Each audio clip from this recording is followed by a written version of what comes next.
what's going on? So today I'm going to be talking about how the American dream is kind of a broken down lie from what it used to be.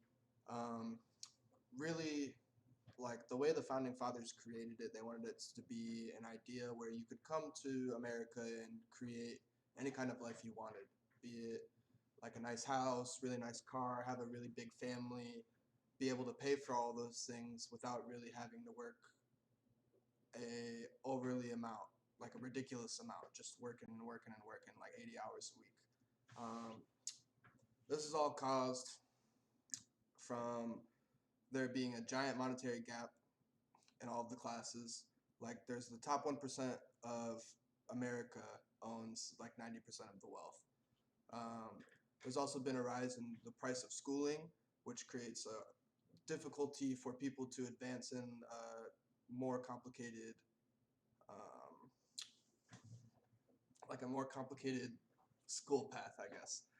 And then finally, there would be inflation, which really kind of kills all of it.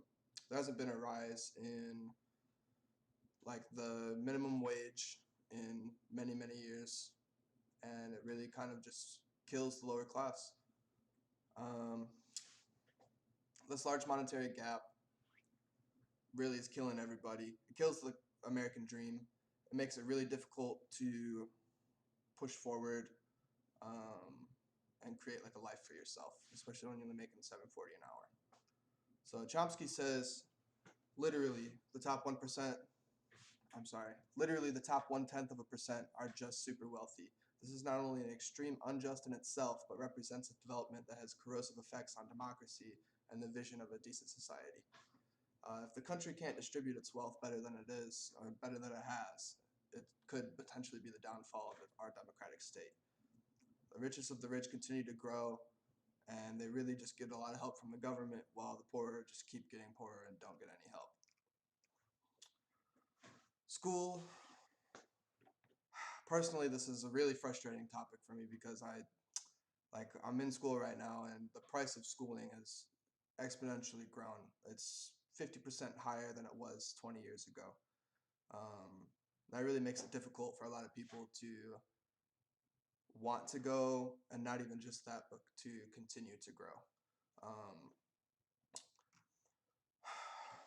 Chomsky says, again, and I know I have a lot of Chomsky quotes in here, but Chomsky really just said it really well. Um, it's possible for some workers to find a decent paying job, but a home, a car, and pay for a kid's education. It's all collapsed, and we shouldn't have too many illusions about when it was partially real. And in this quote, he's talking about the American dream, where it used to be like that, where you could have a decent paying job or go and buy you a car and a house and pay for your kids' education, but nowadays it's not like that. It's really not. If we continue to have this difficult standard of living, not being able to buy a nice house and buy a car and pay for your kids' education and all of this, is that really the American dream that we're supposed to be living? Is that really what our founding fathers wanted the American dream to be? Um, After years and years of all of these college students taking classes to get good degrees, a large amount of those people still are not in the 1% of the monetary ownership in our country. Lastly, inflation and the inability to counteract it with wage increases has created an awful space for the people who begin their life in a struggle in the first place. I really, the American dream was supposed to be for those people initially, where you were supposed to be able to come to America and do basically anything and create a life for you and your family. But the way that inflation has created a large pay gap within all of our society makes it really difficult to do that. Chomsky states, the state is there to provide security and support to these interests of the privileged and powerful sectors in society, while the rest of the population is left to experience the brutal reality of capitalism. I thought that was a really strong quote because it really kind of hits home the way how the American dream is just kind of like a fake fantasy now. It's just not. It's not what it used to be. If we continuously allow our wealth to grow for the small percentage of Americans that own all of our wealth. It could be the downfall of our democracy and society. Because if they all continue to monopolize all of the money, then it creates a monopoly, and monopolies are never good. Um, Money's a big deal.